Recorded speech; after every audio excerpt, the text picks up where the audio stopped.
Bienvenidos a su programa Conexión BYU.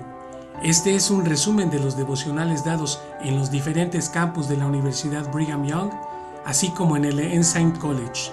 Y ahora sí, comenzamos.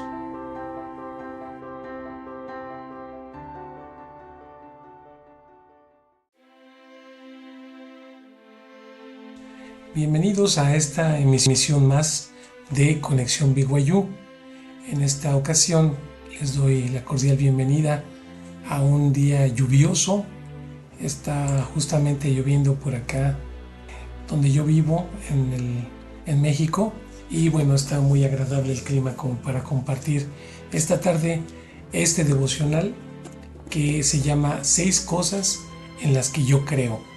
Este devocional lo dio el hermano Gus L. Hart el 13 de junio del año 2023 en el campus de Provo de la Universidad BYU. Gus L. Hart es profesor de física y astronomía. Obtuvo una licenciatura en física y japonés en la Universidad Brigham Young en el año 1994. En 1999 obtuvo un doctorado en física de la materia condensada en la Universidad de California en Davis, tras lo cual trabajó como investigador en el Solid State Theory Group, grupo de teoría del estado sólido del National Renewable Energy Laboratory, Laboratorio Nacional de Energías Renovables. Del año 2001 al 2005, el Dr. Hart fue profesor de Northern Arizona University. Desde 2006 trabaja como profesor en el Departamento de Física y Astronomía de BYU, especializándose en ciencia de materiales computacionales, algoritmos y modelización de alto rendimiento. El Dr. Hart y su esposa Cynthia tienen 5 hijos y 2 nietos. A él le gusta mucho jugar el handball. Bien, comenzamos. Mis jóvenes amigos y algunos ya no tan jóvenes, gracias por estar aquí. Ustedes son la razón por la cual me encanta trabajar en BYU. Ahora quiero que extiendan la mano, miren la punta de su dedo e imaginen un solo grano de arena. Mantengan el dedo a un brazo de distancia e imaginen la pequeña porción de cielo que cubriría ese grano de arena. En 1995, los astrónomos apuntaron el telescopio espacial Hubble hacia una zona oscura del cielo de ese tamaño en la que no se veía nada. Pero cuando la imagen se expuso por más de 100 horas, se revelaron por primera vez objetos que estaban tan lejos que eran billones de veces más tenues para poder ser vistos con los ojos. Hay más de 3000 galaxias en esa pequeña porción del cielo. Cada una de esas galaxias contiene miles de millones de estrellas. En el año 2012 se creó una imagen similar para una porción distinta del cielo, combinando múltiples imágenes tomadas por el telescopio espacial Hubble. Al igual que en la imagen original de campo profundo, se descubrieron miles de galaxias nuevas. Sin importar lo más minúscula que sea la porción del cielo a la que apuntemos con un telescopio lo suficientemente potente, veremos miles de galaxias a lo lejos. La última imagen que les he compartido es del telescopio espacial James Webb y muestra algunas galaxias tan lejanas que su luz tardó más de 13,000 millones de años en llegar hasta nosotros. Las vemos tal y como eran hace más de 13,000 millones de años, cuando el universo solo tenía el 4% de su edad actual. Si el universo fuera un joven adulto, algunas de estas galaxias se formaron cuando el universo estaba aprendiendo a caminar. En nuestra propia galaxia, el sistema solar comenzó a formarse a partir de una gran nube de gas y polvo que colapsó hace 4.600 millones de años. Con el tiempo, el centro de nuestro sistema solar se volvió lo suficientemente denso como para que se formara el Sol. También se formaron planetas, gigantes gaseosos como Júpiter, terrestres rocosos como nuestro planeta Tierra, y también los planetas enanos, que no fueron degradados, sino que se encuentran en una categoría propia, como Plutón Eris y Haumea. Nuestro propio planeta comenzó a formarse y las pruebas sugieren que en el proceso fue impactado por un protoplaneta del tamaño de Marte. Esa colisión inclinó la Tierra sobre su eje, dando lugar a las estaciones anuales, y los restos de la colisión formaron la Luna, dando lugar a las mareas y a la hermosa luz de la Luna. Así comenzó la historia de la Tierra. Me gusta pensar en la historia de la Tierra como un conjunto de 4 volúmenes con 4600 páginas, donde cada página narra 1.000.000 de años. Me asombro cuando pienso dónde encajarían los distintos acontecimientos históricos en este relato. La vida unicelular, por ejemplo, aparecería al final del primer volumen. La vida multicelular no aparecería sino hasta en algún momento del 4.º tomo. ¿No es eso asombroso? Pangea, ese supercontinente que aprendieron en la clase de ciencias en 8º grado, no se formó sino hasta aproximadamente unas 250 páginas antes del final del 4.º volumen, alrededor del mismo tiempo en que los dinosaurios estaban surgiendo. Y luego, unas 66 páginas al final del último volumen, un asteroide del tamaño del área de Provo-Orem impactó la Tierra. Esa catástrofe y sus consecuencias mataron al 75% de las especies animales de la Tierra, pero allanaron el camino para que los grandes mamíferos sustituyeran a los dinosaurios como los protagonistas del reino animal. Transformó la Tierra para albergar la vida humana. Al final del tomo 4 ocurrieron muchas cosas. Sin embargo, todo lo que podríamos pensar como algo reciente ocurrió en la última página. De hecho, toda la civilización humana ocurre en la última línea de la última página del 4.º tomo. ¿No es increíble? Si ustedes estuvieran escribiendo esa última línea, ¿qué dirían? Seguramente pensarían que Dios es paciente. Yo creo que Dios es paciente. El tiempo que tomó para preparar el universo y esta tierra, haciendo y organizando todo para la humanidad, sus hijos, es asombroso. La escritura, esta es mi obra y mi gloria, llevar a cabo la inmortalidad y la vida eterna del hombre, cobra entonces una nueva dimensión desde esta perspectiva, ¿verdad? Nuestro Padre Celestial es paciente. Él conoce todas las reglas del juego.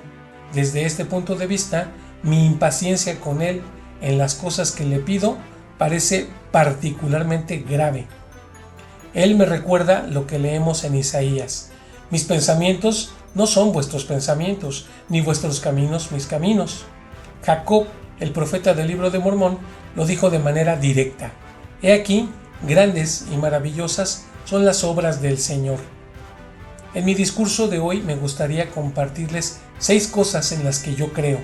Y esa fue la primera, saber que Dios es paciente.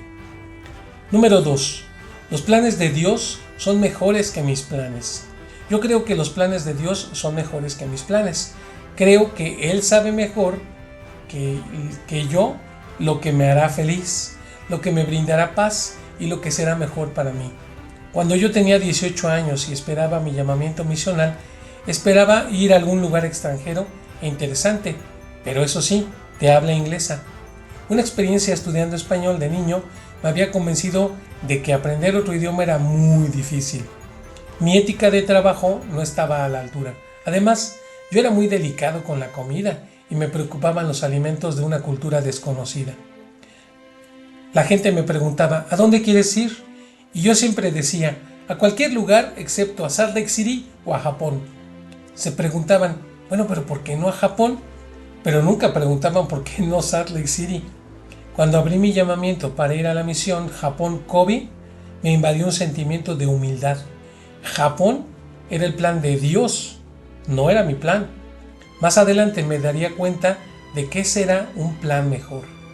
Era un plan mucho mejor. En verdad sí que influyó mi servicio misional en mi futuro. Mis compañeros y mis amigos misioneros fueron maravillosos. Cuando me asignaron a la oficina de la misión, aprendí directamente de 2 presidentes de misión y de sus esposas. pero estas bendiciones eran bendiciones que podría haber obtenido sin importar dónde me hubieran asignado. Otras bendiciones eran específicas del país de Japón. Por ejemplo, aprendí a amar muchos tipos de comida diferentes a los que yo acostumbraba. Sorprendentemente me encantaba aprender japonés y la exposición a una cultura diferente me impactó de muchas maneras. Aumentó mi forma de ver las personas, especialmente en la iglesia. Puso en tela de juicio mis opiniones políticas y suposiciones de mi propia cultura. Me ayudó a tener una mente más abierta. Incluso hoy en día sigue influyendo en mi forma de pensar. Mi amor por aprender japonés, junto con la influencia de uno de mis compañeros, también me hizo cambiar inesperadamente de opinión en cuanto a la Universidad Brigham Young. Llevar el cabello largo formaba parte de mis planes, pero BYU no. Pero en mi primer semestre aquí ocurrieron dos cosas cruciales. La primera, me enteré de una beca financiada por el Ministerio de Educación japonés. Y segunda, y estoy resumiendo mucho esta historia, me presenté a una tal Cynthia en mi complejo de apartamentos. Sin saber que había dos Cynthias viviendo allí, confundí a una con la otra y hablé con la equivocada. 33 años después, lo considero el mejor error de mi vida. Posteriormente, de alguna manera, una de esas becas japonesas me fue otorgada. Cynthia y yo decidimos casarnos en espíritu de oración y nos mudamos a Japón por un año para estudiar en la Universidad de Shizuoka. Fue una manera increíble de comenzar nuestro matrimonio. También hubo otra bendición pragmática, una económica. Durante mi beca perfeccioné mis habilidades en el japonés. Esto hizo posible que yo trabajara como traductor independiente y mantuviera a mi joven familia mientras cursaba mis estudios de posgrado. Mi experiencia misional cambió el curso de mi vida, pero Dios no había terminado de alterar mis planes. Desde el punto de vista profesional, Él también tenía un desvío en la mente para mí. Después de haberme matriculado en 7 carreras diferentes durante mi licenciatura, y probablemente sea culpa mía que las normas para matricularse hayan cambiado en estos días, me sentí agradecido de haberme topado con la física y de haberme enamorado de ella. Decidí que quería crecer y convertirme en un profesor de física. Esa esperanza creció junto con el deseo de regresar a BYU. Me gustó mucho ese plan y a Cynthia también. Estaríamos cerca de nuestras familias en Idaho y en Utah. Pusimos nuestros corazones en ese plan. Cuando llevaba menos de un año en mi puesto de postdoctorado en un laboratorio nacional, surgió una oportunidad inesperada que sentimos que debíamos aceptar. Después de terminar mi postdoctorado, no nos mudamos a Provo, sino a Flagstaff, Arizona. La Universidad del Norte de Arizona no era BYU. Flagstaff estaba lejos de nuestra familia y mi nuevo departamento no tenía otras personas en el área de investigación con las que yo pudiera colaborar. Ese no era nuestro plan. Quizás ni siquiera parecía un buen plan, y no era lo que pensábamos que queríamos. Ninguno de nosotros había estado en Arizona, pero era el plan de Dios para nosotros. Algunas de nuestras experiencias en Flagstaff fueron de las más dulces que tuve en mi vida. Amábamos a nuestros amigos de la iglesia. Algunos se convirtieron en amigos para toda la vida, pero quizás más importante fue el hecho de que tuvimos oportunidades de ser amigos de muchos que no eran miembros de la iglesia y compartir nuestra fe con algunos de ellos, especialmente con nuestros vecinos. Me enteré de que un vecino había sido un santo de los últimos días. Nos hicimos amigos y hablamos abiertamente sobre dónde se hallaba en su camino de fe. Con el tiempo, su esposa y 2 de sus hijos se unieron a la iglesia. Una noche, mientras caminaba por la calle, lo vi al frente de su casa sacando los botes de basura. El Espíritu me animó a alentarlo nuevamente. Hice un gesto en señal de incredulidad al Espíritu. Mi vecino no necesitaba presión de mi parte, ya lo había alentado anteriormente. Mi vecino me dijo más tarde que el Espíritu también estaba obrando en él en ese momento, pero en su mente pensó, no quiero que Gus me hable de eso otra vez en este momento. Pero ambos cedimos a la influencia del Espíritu esa noche y hablamos de cómo él podía regresar a la iglesia. Se puso en contacto con nuestro obispo Comenzó el proceso para regresar y pronto se bautizó. No sé si mi papel fue crucial en esos acontecimientos, pero qué bendición formar parte de ellos. Otra familia joven del vecindario se hizo amiga de nosotros y de otras familias de nuestra congregación. Nos encantó conocer esa familia y ver su bondad. Eventualmente se les invitó a asistir a la iglesia y al poco tiempo se bautizaron. Se me pidió que efectuara una de las ordenanzas bautismales. Un año después, Cynthia y yo tuvimos la hermosa experiencia de asistir a su sellamiento en el templo de Mesa, Arizona. La manera en que ellos asimilaron el evangelio me fortalece e inspira. Hubo muchas más bendiciones en Flagstaff. Ojalá yo tuviera tiempo para compartir más, pero por suerte para ustedes no lo tengo. Número 3. Todos tienen algo para contribuir. Otra cosa en la que yo creo, es que cada uno de ustedes tiene algo que aportar. Sus pasiones, sus habilidades e incluso sus desafíos pueden bendecir al mundo.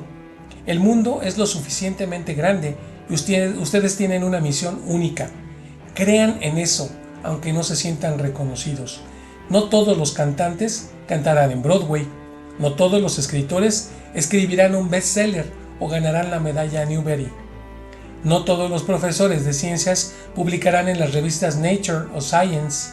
Sus contribuciones siguen siendo importantes. Sin embargo, no solo creo que son únicos y que tienen una misión especial, también creo que pueden ser asombrosos. Tienen un don para llegar a destacar en algo en lo que ustedes elijan. Tal vez piensen que no tienen un cerebro para las matemáticas o crean que son demasiado torpes para un deporte en particular o demasiado viejos para empezar a aprender a tocar la guitarra clásica. Tal vez piensen que deben nacer con una estructura cerebral especial para ser un gran escritor, violonchelista o pintor, o para entender la contabilidad, la química o el diseño de ingeniería. Tal vez no se sientan especialmente talentosos o desearían tener un don diferente al que piensan que recibieron. Pero todos tenemos un don asombroso, un don que hace que todo sea posible. Ese es el don de nuestro cerebro. Un cerebro tiene plasticidad, puede cambiar, puede crecer. Nadie comienza la vida con un cerebro para el violonchelo, para las matemáticas, el ajedrez o el arte de Van Gogh. Ni siquiera Van Gogh. Hace algunos años disfruté leer el libro de Anders Ericsson y me dio algunas enseñanzas, un principio en particular. Número 1. Secretos para ser mejor en lo que nos propongamos, el cual explica su investigación sobre el extraordinario desempeño humano y cómo eso se puede lograr mediante lo que él llama práctica deliberada. Desmiente el mito del prodigio nato y presenta un argumento convincente que prácticamente cualquiera puede lograr cosas extraordinarias gracias a su cerebro. Hace unos 15 años visité a mi hermano y a mi cuñada en Londres. En diferentes ocasiones viajamos en los famosos taxis negros de Londres. Los taxistas no necesitaban GPS ni dirección, con solo una descripción aproximada podían llevarnos a nuestro destino. Más tarde aprendí del libro de Ericsson que llegar a ser taxista en Londres es extremadamente difícil, requiere años de estudio, muchos exámenes y conducir por la ciudad solo, tomando notas.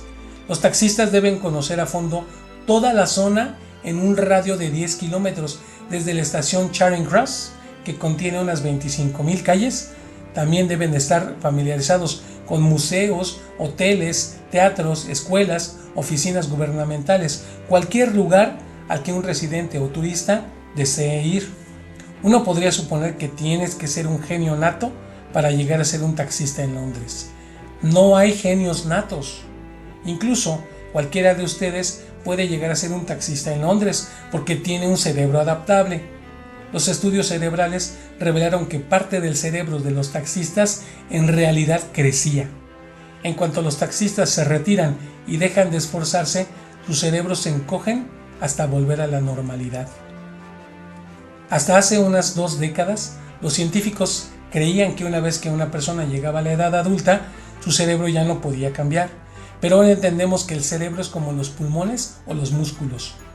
Con el ejercicio y con el entrenamiento adecuado, puede cambiar y crecer. La investigación de Ericsson demuestra que debido a nuestro cerebro, nuestro potencial es casi ilimitado. Por favor, no dejen este mundo sin haber experimentado el gozo de llegar a ser asombrosos en algo. Crean que lo pueden lograr. Crean que nunca es demasiado tarde para aprender algo nuevo. Ustedes no pueden hacer todo, pero hagan algo. Número 4. Shukoshi Shutsu no Chikara. Creo en el Shukoshi Shutsu no Chikara, que significa el poder del poco a poco. Poco a poco es la forma en que se logra algo asombroso, el poder de la práctica deliberada, aplicada en forma constante, es decir, pequeños pasos hacia adelante. Con el tiempo llegué a hablar japonés con fluidez al aprender unas pocas docenas de palabras y 1 o 2 principios gramaticales cada día. Hacer pequeños esfuerzos con regularidad puede parecer fácil, pero a mí me cuesta ser constante. Desde que era estudiante en BYU he querido tocar la guitarra clásica. Había tratado de aprender varias veces durante un periodo de casi 30 años, pero no era lo suficientemente constante como para progresar. Luego, hace unos años, mientras todavía estaba ocupado siendo obispo, papá, esposo y profesor, sentí el empujón del cielo. Finalmente había llegado el momento de aprender a tocar la guitarra, algo que mi Padre Celestial sabía que me brindaría un sentimiento de realización. Así que empecé a practicar por mi cuenta al principio. Una vez que tuve un poco de impulso, encontré a un profesor. Durante los últimos 5 años he tratado de practicar diariamente, por lo menos un poco. A veces extraño mi sesión de práctica. Aún no soy asombroso, pero soy mucho mejor de lo que era antes. Estoy 5 años más cerca de lo asombroso. Y lo que es más importante, tocar la guitarra me ha brindado un gozo inmenso. No estoy tocando en una sala de conciertos, pero ese no es el punto. Además, a mi esposa le encanta cuando toco la guitarra junto a ella mientras teje. Dice que soy una gran música de fondo. El progreso es gradual, línea por línea, precepto por precepto. La constancia da sus frutos. Doctrina y Convenios nos enseña: de las cosas pequeñas proceden las grandes. El elder Devin G. Durant enseñó: los pequeños esfuerzos realizados de manera continua producen resultados significativos. Alma, el profeta, enseñó también: por medio de cosas pequeñas y sencillas se realizan grandes cosas. Número 5. Las personas siempre pueden recuperarse. Yo creo que las personas siempre pueden recuperarse espiritualmente. Pueden superar las consecuencias de las malas decisiones. Siempre pueden regresar al gozo de vivir en armonía con la voluntad del Padre Celestial. Consideren la experiencia de Coriantón en el Libro de Mormón. Él era el hermano menor que estaba en un segundo plano detrás de Shiblón y Elamán. No conocemos sus motivaciones. Tal vez quería probarse a sí mismo, pero se jactó de su propia fuerza y sabiduría, y pronto cometió un error extremadamente grave con la ramera Isabel, no solo hiriéndose a sí mismo, sino socavando los esfuerzos de su padre por edificar la fe en los demás. El milagro en la vida de Coriantón fue que esa herida autoinfligida no era una herida espiritualmente fatal. Puede que haya algo más en esta historia. Coriantón parecía haber estado lidiando con preguntas y dudas. En 3 ocasiones diferentes su padre dijo: veo que tu mente está preocupada. Muchos de nosotros sentimos preocupaciones similares en cuanto a los problemas sociales actuales y quizás sintamos tensión en nuestros sentimientos contradictorios. Alma tranquilizó a Coriantón prometiéndole que la misericordia de Dios reclama al que se arrepiente. Coriantón cambió de rumbo. Durante la guerra contra Maliquía, los esfuerzos espirituales de Coriantón y sus hermanos se compararon con los esfuerzos bélicos del capitán Moroni. Alma dijo: hubo gran prosperidad en la iglesia a causa de la palabra de Dios, la cual les era declarada por Elamán, Shiblón, Coriantón y Amón y sus hermanos. Casi 10 años después, Coriantón y sus hermanos persuadieron al pueblo de Amón a no quebrantar su juramento de paz. Unos años después, como lo registran las Escrituras, él y sus hermanos declararon la palabra de Dios con mucho poder y convencieron a muchos de que se arrepintieran. Un tiempo después, luego de la muerte de Elamán, Shiblón, el hermano de Coriantón, se hizo cargo de los registros. Las Escrituras dicen lo siguiente acerca de Shiblón: y Shiblón era un hombre justo, y anduvo rectamente ante Dios, y procuró hacer el bien continuamente y guardar los mandamientos del Señor, su Dios. Y también su hermano lo hizo. Noten la referencia que se hace a Corientón. Él estaba a la par de Shiblón.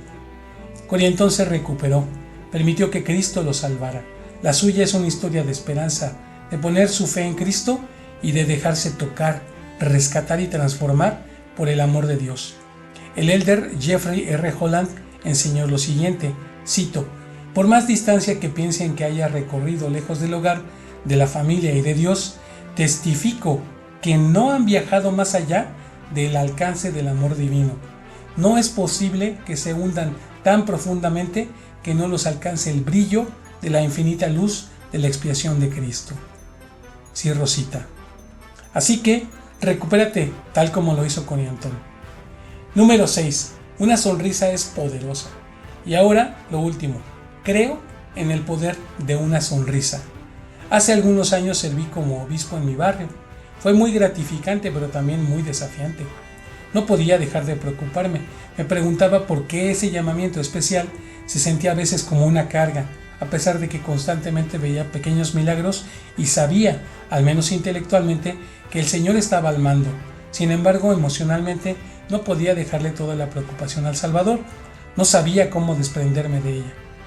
Ayuné varias veces pidiéndole al Señor que me quitara la preocupación. Con el tiempo, Él me ayudó a comprender que la preocupación era evidencia de que amaba a las personas a las que yo servía y que mientras yo me preocupara por ellas, la preocupación no desaparecería por completo. El saber esto me ayudó a convivir con la preocupación y a llevar la carga. Un frío domingo de invierno por la mañana me dirigía a la iglesia. Estaba completamente oscuro. La preocupación, la carga y la sensación de injusticia de levantarse tan temprano en una fría y oscura mañana de domingo se sintieron particularmente pesadas. Había estado ayunando para pedir ayuda. Luego, la respuesta llegó, simple, sencilla. Mi Padre Celestial me dijo esto: sonríe. Y así lo hice. Al instante me sentí mejor, me sentía más liviano. Me di cuenta de que servir a las familias de mi barrio era un privilegio. En lugar de centrarme en la oscura, fría mañana, podía enfocarme en los rostros brillantes y felices de aquellos que servían conmigo. En lugar de pensar en las dificultades que afrontaban las personas, podía centrarme en sus esfuerzos, sus ejemplos, su fe y su progreso. Ahora bien, me doy cuenta de que simplemente sonreír puede que no sea una solución universal. Me doy cuenta de que hay muchas personas que enfrentan desafíos mentales y emocionales que requieren ayuda profesional. Pero esa fue una respuesta que llegó después de haber ayunado y orado específicamente acerca de mi situación, y la comparto con ustedes con la esperanza de que pueda ayudar a alguien de alguna manera. Una sonrisa puede cambiar mi perspectiva. Algunos días me siento como un impostor, pero cuando sonrío creo que mi mejor trabajo aún está por venir, y no me avergüenzo de las cosas que aún no sé, ni siquiera de las cosas que sabía y que luego olvidé. Algunos días siento que mi fe es débil, pero cuando sonrío sé que lo opuesto a la fe no es la duda, lo opuesto a la fe es la certeza, y estoy agradecido por lo que creo. Algunos otros días desearía haber sido un mejor padre cuando criaba a mis hijos, pero cuando sonrío me doy cuenta de que todavía me escuchan y los veo como el Padre Celestial los ve, y creo que seguirán creciendo y sorprendiéndome. Los veo, como dice mi bendición patriarcal, como joyas en mi hogar, y veo a mi familia como mi mayor gozo. Algunos días siento la profunda pérdida de mis 3 hermanas que fueron víctimas de la fibrosis quística antes de que tuvieran la oportunidad de crecer. Siento mucho pesar por mis padres, pero cuando sonrío, espero volver a encontrarme con mis hermanas y conocerlas mejor. También me deleito con los 9 hermanos locos, interesantes y enriquecedores de la vida que aún están conmigo. Algunos días vuelvo a reproducir videos en mi cabeza de cosas tontas que hice o cosas poco amables que dije o hice, y me pregunto, ¿cómo podría alguien escuchar que doy un discurso como este y no pensar, ese Gus es un hipócrita? Pero cuando sonrío, mis propias debilidades son la lente que necesito para ver a los demás con claridad. para verlos y amarlos como personas, como yo, que son una mezcla de rasgos buenos y malos, que todavía están tratando de convertirse en las personas que quieren ser, pero aún no lo han logrado del todo. Algunos días me siento desanimado porque mi cuerpo está envejeciendo. Todavía quiero mejorar mi manera de jugar al handball y ganar el campeonato estatal de handball en Utah. Quiero batir récords personales en mis paseos en bicicleta de montaña. Me gustaría tener un físico esculpido, pero cuando sonrío, estoy agradecido de poder jugar al handball, andar en la bicicleta de montaña, usar las manos para escribir y también para poder leer. Cuando sonrío, estoy agradecido de poder saborear la increíble comida de mi esposa y poder ver y oler las hermosas flores que cultiva en su enorme jardín. Estoy agradecido de estar lo suficientemente saludable como para hacer cualquier cosa que hagan mis hijos y mis nietos. Volviendo al principio, recuerden estas 6 cosas. Primero, creo que el Padre Celestial es paciente. Segundo, creo que sus planes son mejores que mis planes. Tercero, creo que cada uno de nosotros tiene un don, un cerebro que puede crecer y adaptarse. Podemos hacer algo asombroso con ese don. Número 5, creo que cualquiera puede recuperarse. Siempre hay esperanza. Y número 6, creo en el poder de una sonrisa. Por último, creo en el Padre Celestial, que nos ama a ustedes y a mí y nos conoce de manera personal. Creo que Jesucristo es el Redentor. Él es el médico que puede sanar y salvar a cualquier persona. Creo en las doctrinas que se enseñan en la Biblia, en el Libro de Mormón y las que se enseñan con los profetas modernos. Creo en ustedes, en su potencial divino, en su misión única de hacer que el mundo sea mejor. Vayan y sean asombrosos. Hermanos, para mí fue una grata sorpresa escuchar de parte de este hermano, el hermano Gus L. Hart, quien es un profesor de física y astronomía, sobre todo el tema de las cosas espirituales. Uno piensa en un maestro de universidad como alguien que se enfoca más en la cuestión académica, el conocimiento secular, que en lo espiritual. Pero estos principios que él comparte en esta ocasión me llamaron mucho la atención. Y les voy a confesar algo. Muchas veces, y creo que esa es una de las dudas que tengo, y que en cuanto me sea posible voy a buscar por una respuesta, es qué fue lo que ocurrió con los dinosaurios en la Tierra. Este hermano, el hermano Hart, habla de los dinosaurios, del paso del tiempo en la Tierra, de esos 4.600 millones de años que las evidencias científicas respaldan que tiene nuestro mundo. Obviamente, pues el tiempo para las creaciones de Dios se mide de una manera completamente distinta a la manera en que los mortales medimos el tiempo. Eso lo entiendo, eso lo comprendo. Pero la verdad es que yo siempre he pensado que los dinosaurios en particular no habitaron esta tierra. Y con lo que leí en este mensaje, en este devocional, la verdad es que me llamó mucho la atención. Me quedé un poco impactado en ese sentido. Espero que a ustedes también les haya gustado, que lo hayan disfrutado y que al final del día, bueno, que puedan ustedes, igual que he salido yo, fortalecido con mi testimonio, con las palabras del profesor Hart, el doctor Hart. Les recuerdo que tenemos ahora ya disponible en la aplicación de Radio Abinadí, también Abinadí Televisión, Abinadí TV, para poder ver ahí documentales, películas, entrevistas, cápsulas, citas de profetas, etcétera, etcétera. Todo aquello que, quisiéramos tener como reunido en un solo canal, en un solo medio, está ahora disponible en Abinadí Televisión. Les invito a que, si tienen la oportunidad de darse una vueltecita, va a haber programación las 24 horas del día, y eso nos va a facilitar muchas cosas al momento de querer seguir el día de reposo, de obedecerlo, nos va a ayudar en muchos sentidos. Hermanos, también les recuerdo y les agradezco que ustedes se conecten de cualquier parte del mundo. Les recuerdo que ya tenemos nuestro canal Conexión BYU, en donde pueden ustedes escuchar todos los devocionales que se han compartido a través de Radio Abinadí. Y espero que muy pronto podamos también unirnos a la programación visual de Abinadí Televisión. Por lo pronto, pues se despide de ustedes el hermano Luis Rodríguez. Les agradezco su tiempo por escucharnos en esta ocasión y pues nos escuchamos la siguiente semana en su programa Conexión BYU. Hasta pronto.